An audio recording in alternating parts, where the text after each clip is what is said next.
지난주에 엘리야 이야기를 하면서 엘리야가 세미한 음성을 저 호렙산에서 들었는데 그 호렙산에서 들은 음성의 맨 마지막에 사명 부분이 나와요. 사명은 뭐였냐면 세 사람을 기름 부어서 세워라 그랬는데 두 사람은 왕이고 한 사람은 선지자입니다. 그 이름이 하사엘이라고 하는 아람 나라 왕과 옆나라입니다. 그리고 자기가 엘리야가 지금 쫓겨나 있는 그 아합 왕의 후계자가 될 사람인데 이스라엘 왕으로 예후를 세우고, 그리고 심지어 자기의 후계자를 선지자 중에서 엘리야를 기름 부어 세우라고 하나님께서 그렇게 말씀하세요. 엘리야는 가서 그걸 했을 거예요. 그와 함께 하신 말씀이 그 아람 왕 하사엘의 칼을 피하는 사람은 이스라엘 왕의 예후의 칼에 죽을 것이고, 예후의 칼을 피하는 사람은 또 선지 엘리사의 칼에 죽을 거다라고 이 무서운 심판의 이야기를 하시는데, 그리고 마지막 절에 말씀드린 대로 그러나 내가 7,000명은 남겨두었는데 바알에게 무릎 꿇지도 입 맞추지도 않은 사람들이다. 근데 엘리야 주변에 사람 없어요. 지금 완전 왕따입니다. 실제로 엘리야가 돌아가서 세 사람을 기름 부어 세운다는 하나님의 그 사명을 가지고 세상을 향해서 갔을 때 그때 일어난 일들이 열왕기상 19장 이후에 20장, 21장, 22장에 계속되고 있는데, 그 22장에 나오는 말씀이 오늘 역대하 18장에 기록된 말씀과 같습니다.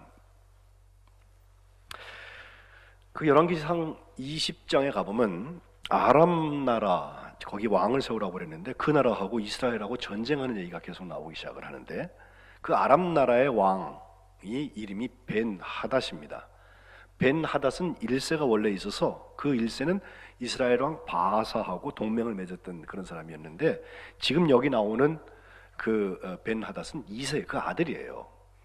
이 아들이 북이스라엘하고 지금 전쟁을 한 이유는 자기 아람보다 훨씬 더 큰 아수르라는 큰 나라가 자기들을 위협하기 때문에 이쪽에서 어떻게든지 작은 나라들을 모아가지고서 동맹군을 만들기 위하여서 이스라엘에게 우리랑 같이 이제 전쟁을 하자고 하는데, 말로 안 되니까 무역을 쓰려고 한 것입니다. 두 번 침공을 했을 때 그들이 훨씬 우세한 병력과 장비를 가지고 있음에도 불구하고 의외로 패배하고 맙니다. 특별히 두 번째 전쟁에서 아합은 그 벤 하닷은 아합에게 아주 목숨을 구걸하는 치욕적인 장면을 맞습니다. 그런데 이 두 번의 침공에 하나님께서 그들에게 대답하신 방법이 나오는데, 열왕기상 20장 13절에 먼저 보면 한 선지자가 나타나서 아합 왕한테 이렇게 말해요. 여호와의 말씀이 네가 이 큰 무리를 보고 있냐? 내가 오늘 그들을 네 손에 넘기리니 너는 내가 여호와인 줄을 알리라. 이렇게 말씀하셨다는 거예요. 사실 전력으로 비교하면은 사마리아를 아주 삥 둘러서 포위를 하고서 그들을 협박할 만큼 지금 우리가 불리한 수세에 있는데도 불구하고 하나님께서 이런 말씀을 주셨어요. 실제로 이겼습니다. 그 다음 전쟁은 28절에 가보면 다시 하나님의 사람이 이스라엘 왕에게 나와서 또 하는 말이, 여호와의 말씀에 아람 사람이 말하기를 여호와는 산의 신이지 골짜기 신이 아니다. 그러므로 내가 이 큰 군대를 다 내 손에 넘기니 너희는 내가 여호와인 줄 알리라. 똑같은 말씀 한 번 더 주세요. 그러고 나 전쟁을 했는데요, 하루에 그 아람 나라 벤하닷의 보병 10만이 죽어요. 그리고 그들이 남은 병력이 한 2만 7천 명 남았는데 아벡이라는 곳으로 도망을 갔는데 아벡 성이 무너지면서 또 그 2만 7천 명이 다 죽어버리고 벤 하닷은 골방에 겨우 생명을 유지하고 숨었습니다. 그 숨은 상태에서 옆에 있던 부하가 하는 말이, 그래도 이스라엘 사람들이 동정심이 많은 사람이니 우리가 진짜 가서 항복하면은 살려줄 거라고. 그래서 굵은 배로 허리를 동이고 테두리를 머리에 쓰고 항복해요. 실제로 아합이 벤 하닷이 불쌍했는지 그걸 살려줬습니다. 근데 이 살려주는 것을 하나님께서 기뻐하시지 않았던 것 같아요. 21장에 나오는 나봇의 포도원, 이세벨은 정말 나쁜 여자예요. 그 아합의 부인, 아합을 헷갈리게 만들었던 영적인 가늠뿐만 아니라 이것은 정말 몹쓸 여자가 거기 옆에 있어가지고 나라를 어렵게 만들었는데, 그 사건까지 다 해서 선지자의 책망을 듣게 되었을 때 아합이 하나님 앞에 회개를 합니다. 열왕기상 21장 27절. 아합이 이 모든 말씀을 들을 때 그의 옷을 찢고 굵은 배로 몸을 동이고 금식하고 굵은 배에 누우며 또 풀이 죽어서 다녔다 그랬어요. 근데 28절에 보면 여호와의 말씀이 엘리야한테 임하여서 하신 말씀. 29절, 아합이 내 앞에서 겸비함을 내가 보냐, 바싹 엎드러져 있는 저 모습 보냐, 그가 내 앞에서 겸비함으로 내가 재앙을 저의 시대에는 내리지 않는다. 그 아들 시대에 그의 집에 재앙을 내리겠다. 조금 시간을 유보해 주십니다. 아합같이 앞뒤가 안 맞고 엘리야를 그렇게 말도 안 되게 핍박했던 사람, 두 얼굴을 가지고 있는 이중 인격자, 그런 사람도 하나님 앞에 바싹 엎드려서 겸비하니까 하나님께서 그때에는 심판을 안 하셨다는 거예요. 하나님의 사랑의 크기를 거기서 알 수 있습니다. 그런데 이제 오늘 역대하 18장에 나오는 이야기, 열왕기상 22장에 가보면 3차 전쟁이 나오는데, 그 2차 전쟁 때 행복했을 때 말이죠, 뭐 도로를 내느니 또 우리의 어떤 지역들을 우리에게 돌려주기로 그렇게 약속을 하고서 보냈던 것 같은데, 그 중에 하나가 요단강 동편에 있는 길르앗 라못이라는 곳이 있습니다. 이건 전략적인 요충지인데 그걸 돌려주기로 해놓고 베나다시 갔는데 간 다음에 꽁꽁 먹은 소식이에요. 그래서 아합 왕이 가만히 생각해보니까 저거 안 내놓는데 가서 내가 뺏어야 되겠다는 생각도 드는데, 딱 그때 남유다, 그러니까 북왕국 이스라엘 말고 남유다에는 어떤 일이 일어났냐면 여호사밧이라는 왕이 거기 서게 됐는데, 정말 정치를 잘하고 그래갖고 굉장히 부강해지고, 또 그 여호사밧하고 자기 집하고 혼인 관계를 맺어가지고 그 사돈 관계가 됐어요. 그러면서 여호사밧이 우리 같이 가자고, 그래서 지금 같이 온 거예요. 이게 역대하 18장의 상황입니다. 그들은 앞에 벤하닷이 쳐들어왔을 때 우리가 불리함에도 불구하고 하나님께서 하나님의 사람을 보내셔서 내 손에 넘긴다, 내가 여호와인 줄 알 것이다 라고 말씀하셨던 것을 생각해서인지 선지자한테 물었습니다. 우리가 길르앗 라못을 칠까 말까. 그랬더니 사마리아 그 광장에 있는 선지자들 무려 400명이나 되는 선지자들이요, 다 치러 가라고 하나님께서 얘기하신다고, 그거 누워서 떡 먹기라고 말해요. 우리 다 아람 사람만 보면 우리가 자신 있지 않느냐고, 이렇게 얘기를 하는데, 그 중에 대표되는 사람 한 사람, 정말 웃기는 사람 하나 있잖아요. 철로 풀을 만들어 갖고서 이걸 와서 막 치라고 그렇게까지 말했던 사람, 나의 아들 시드기야 같은 사람은 그렇게 했습니다. 역대하 18장 10절에 나오죠. 찔러서 진멸하리라. 그리고 나머지 400명도 한 사람도 예외 없이 전부 다 같이 가라고 가면 이긴다고 그렇게 예언을 하고 있는 거예요. 근데 바로 그때 그 남왕국의 왕인 여호사밧이 한 사람을 더 물어요. 바로 그 사람이 미가야입니다. 성경에 미가라는 이름을 가진 사람이 7명이나 나오는데, 그 중에 우리가 요나 다음에 나오는 미가, 성경에 나오는 그 미가 달라요. 그 사람은 남왕국 예언자고 이분은 북왕국에서 지금 활동하잖아요. 근데 그 미가야가 이 설명하기를 아버지의 이름을 붙여서 이물라의 아들 미가야라고 하는데, 미가야의 뜻은 야훼 같은 이가 어디 있나, 여호와 같은 분이 어디 있겠나 라는 뜻을 가지고 있고, 또 이 미가야가 엘리야의 제자였을 것이다. 유대교회 전통에서는 그렇게 말합니다. 네 사람을 주로 말하는데 그 하나는 2주 전에 우리가 봤던 오바댜도 거기 들어가고요, 이 미가야도 들어가고요, 요나라는 사람도 있어요. 물고기 뱃속에 들어간 그 사람 말고 이름이 똑같다고요. 그리고 마지막 네 번째가 엘리야의 후계자가 되는 엘리사인 것입니다. 자, 오늘 우리가 미가야의 했던 예언이나 행동 속에서 우리가 오래 보고 있는 소망의 모습 같이 보고 넘어가려고 그래요. 생각보다 중요한 얘기예요. 제일 먼저 보여지는 것은요, 하나님의 말씀을 예언한다, 하나님의 뜻을 우리가 꿈꾸고 또 집중한다고 하는 것은 다수에 있지 않다는 거예요. 말씀드린 대로 하나님의 이름으로 예언하는, 바알 선지자 말고 하나님의 이름으로 예언하는 400명이나 되는 사람들이 다 길란 나무 가라고, 가서 치라고, 왕이 가면 이긴다고, 그렇게 축복 아닌 축복을 하고 있는데 미가야가 보기에는 그렇지 않습니다. 좋은 게 아닙니다. 하나님의 마음을 읽는 것이 중요한 것입니다. 그래서 세미한 음성을 들어야 돼요. 휩쓸리면 안 됩니다. 400명이나 다 똑같이 사인을 했으니까 미가야 하나 뭐 가지고 하나 안 하나 뭐 몇 퍼센트도 안 되잖아요, 그거. 그런데 12절 오늘 읽은 말씀 처음 해보면 미가야를 데려간 그 사자가 미가야한테 하는 말이에요. 선지자들 400명이나 하나같이 왕에게 좋게 말을 하니까 당신도 그들 중 한 사람처럼 똑같이 좀 좋게 말해주세요라고 요청을 해요. 그런데 미가야가 대답하는 것, 여호와께서 살아계심을 두고 맹세한다. 내 하나님께서 말씀하시는 것, 그것을 내가 말할 거다 하는 것입니다. 하나님의 말씀, 하나님의 마음을 전하겠다는 거예요.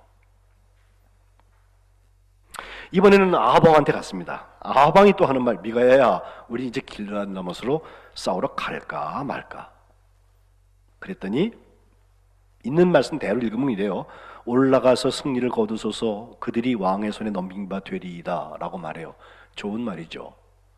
근데 제가 보기에는요, 이 억양이 달랐을 것 같아. 올라가서 승리를 거두소서, 그들이 왕의 손에 넘긴 바 되겠습니다. 비아냥대는 쪽 있잖아요. 15절에 왕이 다시 그에게 말합니다. 여호와의 이름으로 진실한 것 외에는 아무것도 말하지 말라고 내가 몇 번이나 네게 맹세하게 하냐 라고 말해도 하나님의 말씀을 전하는 사람은 이 마음이 있어야 돼요.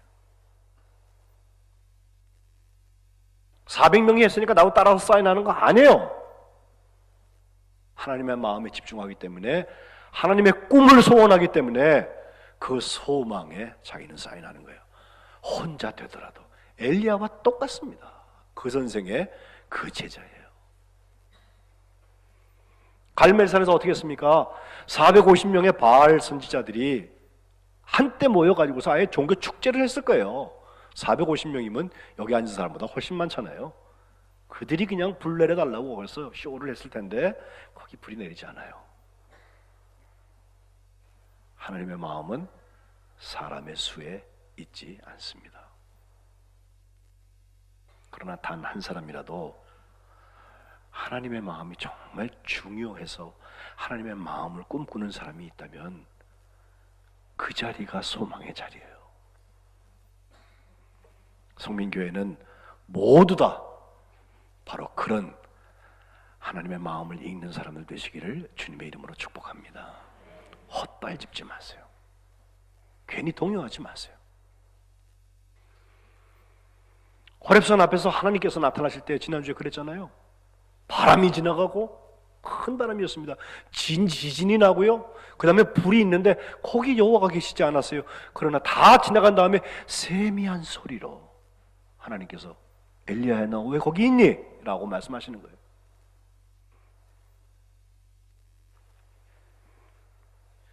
두 번째 비전의 이야기는 16절과 18절에서 저는 봐요. 보세요. 이제 아합한테 하는 말입니다. 내가 보니. 18절에도 왕은 여호와의 말씀을 들어줘서 내가 보니 라고 말합니다. 이것은 보는 사람은 나인데 하나님이 내게 보여줬습니다 라는 이야기입니다. 계시는 볼 시가 아니라 보일 시입니다. 하나님께서 보여주시는 거예요. 400명은 전혀 보지도 생각도 못하는 그것을 하나님께서 미가야에게 보여주신 것입니다. 먼저 보여주신 계시는 정말 비전 같습니다. 온 이스라엘이 목자 없는 양처럼 산에 다 흩어져 버렸다. 그런데 여호와의 말씀이 이 무리에 주인이 없어 각각 다 평안히 집에 가라, 그렇게 말씀하셨다는 거예요. 예? 무슨 패잔병 같지 않아요? 군대가 잘 정돈되어 있어 싸움을 끝냈으면요 개선 장군처럼 그렇게 쫙 행진을 할 텐데 이건 그렇지 않습니다. 그러니까 17절에 아합 왕이 유다의 여호사밧한테 하는 말 보세요. 미리 이 말 한번 했어요. 저 사람 나한테 대해 좋은 말 예언하지 않습니다. 어차피 나쁜 일로만 예언할 거라고 내가 얘기했잖아요. 그러면서 찌릿찌릿 하는 거예요. 그러니까 미가야가 이번엔 더욱더 분명한 말로 하는 말, 왕은 여호와의 말씀을 들으소서. 내가 보니 여호와께서 그의 보좌에 앉으시고 그 하늘의 만군이 그의 좌우편에 모시고 서 있는 천국을 보게 되었는데, 하나님께서 이런 말씀하시더래요. 누가 아합을 꿰어가지고 그 길르앗 라못에 올라가서 죽게 할까? 누가 갈래? 그래서 손 들라고 그랬더니 이쪽에서는 이렇게 하겠다고 그러고 저쪽에서는 또 저렇게 하겠다고 그러고 저요 하면서 막 했겠죠. 근데 한 영이 나와서 여호와 앞에 딱 서서 하는 말, 제가 그렇게 하겠습니다. 여호와께서 그래 무슨 방도가 있느냐? 어떻게?를 물었습니다. 그랬더니 그 한 영이 하는 말, 내가 나가서 거짓말하는 영이 되어서 그의 모든 선지자들의 입에 거짓말하는 영으로 있겠습니다 라고 말하니까 하나님께서 너는 꿰 거고 그렇게 될 거다, 가서 그렇게 하라 라고 허락하셨다는 거예요.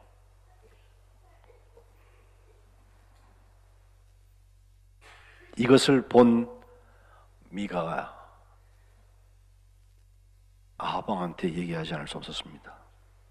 결론은 22절에 나오죠. 이제 보소서 여호와께서 거짓말하는 영을 왕의 이 모든 선지자들의 입에 넣으셨고 또 여호와께서 왕에게 대하여서 재앙을 말씀하셨습니다.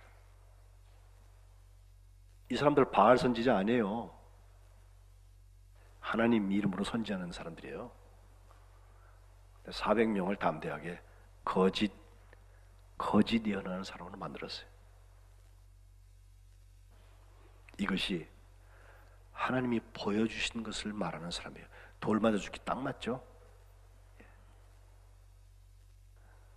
실제로 이어지는 말씀 보면요, 아까 그 그나아나의 아들 시드기야라는 예언자, 보자마자 미가에 그냥 뺨을 치면서 여호와의 영이 나를 떠나서 어디로 가서 너한테 그런 말씀했냐고 막 다구칩니다. 미가야는 간단히 말합니다. 네가 골방에 들어가서 숨는 그날 네가 볼 것이다. 그리고 나서는 아합 왕이 또 이번에 그를 체포하는 명령을 내리면서 이놈을 옥에 가두고 26절 내가 전쟁 갔다가 이겨갖고 평안히 돌아올 때까지 고난의 떡과 고난의 물을 먹게 하라, 이런 명령을 내려요. 저는 이 고난의 떡과 고난의 물 속에서 난인연망의 고난을 봅니다. 그 떡과 물이 맛있을 수 없습니다. 우리가 오늘 살면서 받는 문제들이 다 이 고난은 아니에요.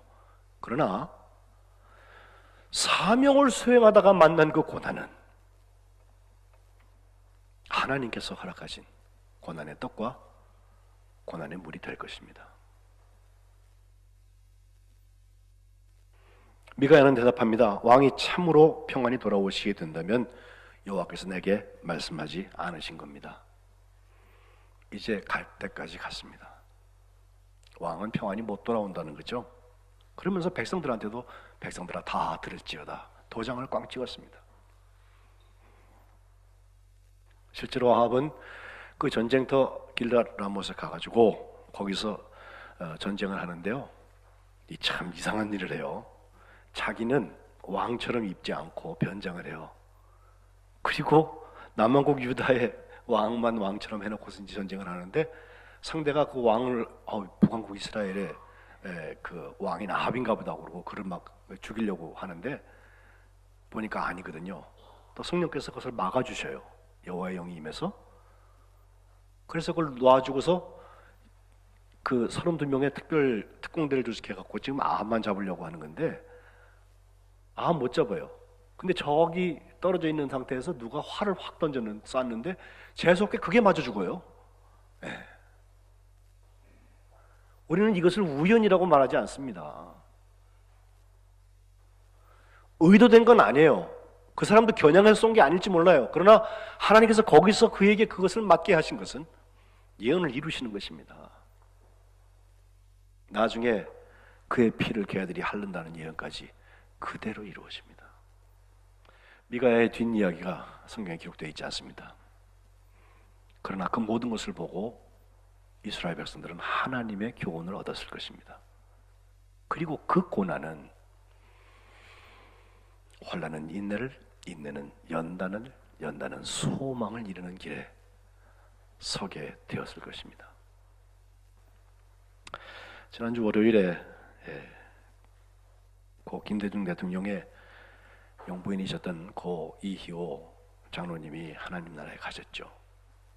한 주 내내 우리가 그 뉴스를 보고 애도하는 마음을 갖는데 한 여성 지도자의 마지막일 뿐만 아니라 그녀가 살았던 삶의 족적을 텔레비전에서도 무슨 다큐멘터리 같은 거에서 보여주더라고요. 참 기가 막힌 일들이 많았더라고요. 물론 저희가 대충 그 시대를 같이 살아서 보고 알고 있지만 저랬을까 할 만큼 놀랄 만큼 고난의 떡과 고난의 물이 김대중 대통령만 아니라 어쩌면 부인이기 때문에 훨씬 더 많이 보이지 않는 곳에서, 그런데 하나님께서 그를 청와대에 넣으셨을 뿐만 아니라 그의 마지막 97세를 이뤄 하나님 나라에 이사갈 때까지, 오늘 예배 시작에 읽은 시편 23편 마지막 이희호 장로님이 듣고 천국 가신 그 말씀이에요. 그리고 유언하는 것을 매스컴에 이렇게 씁니다. 하늘나라에 가서 우리 국민을 위해, 민족의 평화 통일을 위해 기도하겠습니다. 이게 유언이에요. 하늘나라에 가서 우리 국민을 위해, 민족의 평화 통일을 위해 기도하겠다고 하는 거 평생의 기도입니다.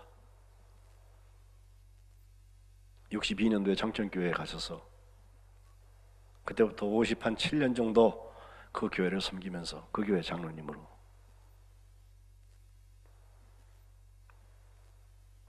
한국의 여성 지도자로 살았던 한 믿음의 사람.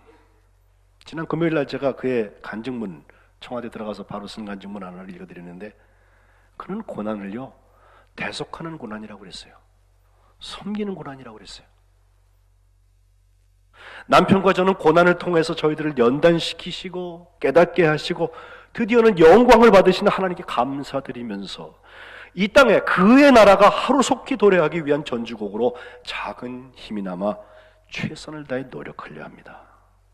오늘 내가 이 간증하는 것도 고난을 통해 얻어진 영광이요 하나님의 사랑인 것을 나는 믿습니다. 이렇게 썼어요.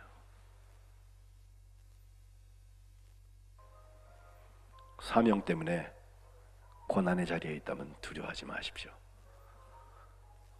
오히려 담대하십시오. 난 망할 것입니다. 오늘 복음이 우리에게 지금 이렇게 도전되는 일들이랄까요?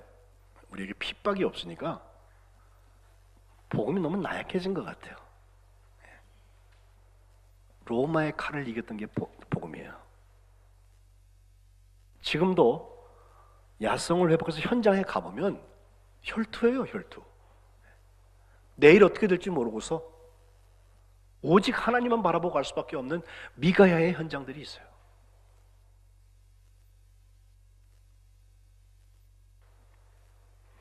성령께서 우리를 어디로 인도하실까?